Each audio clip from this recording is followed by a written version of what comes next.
It was a humid morning at Haneda Airport, Tokyo, in 1954, a day like any other.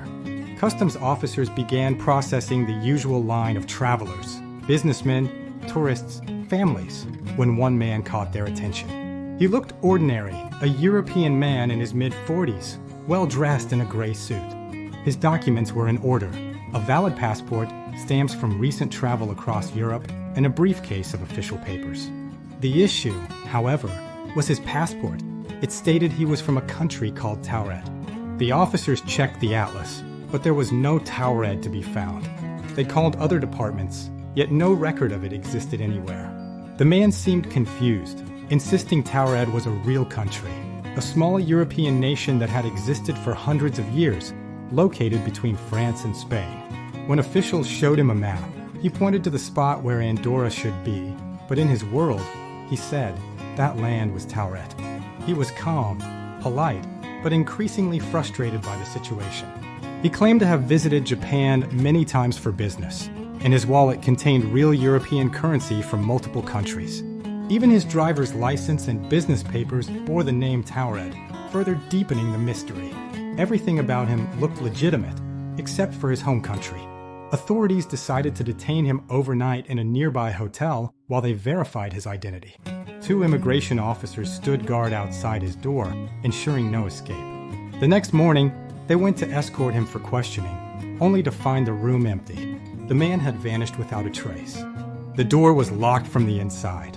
The windows were sealed, with no sign of escape, not even footprints. His passport, identification, and documents had also disappeared from the airport security office. It was as if the man and his entire world had never existed. Japanese police conducted a full investigation, searching every room, every passenger manifest, every nearby hotel. There was no record of anyone matching his description ever entering or leaving Japan. Over the decades, the story of the man from Taured spread through aviation records and mystery journals.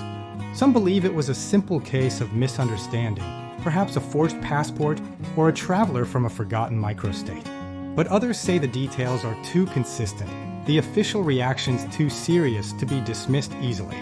Modern researchers suggest a more extraordinary explanation, that the man somehow slipped through a parallel dimension, a version of Earth where Taured truly exists, crossing over momentarily before returning to his own reality. The multiverse theory, once science fiction, is now considered plausible by physicists. If infinite versions of our world exist, could travelers sometimes step between them by accident? Whatever happened, the case was quietly filed away, with no resolution, no record of the man's identity. It remains a mystery that continues to haunt historians and skeptics alike. Maybe it was a hoax, or perhaps a bureaucratic error. Or maybe, just once, a man stepped off a plane and into the wrong world, ours. I'm your narrator, and this is Truth in the Shadows, where the border between worlds may be closer than you think.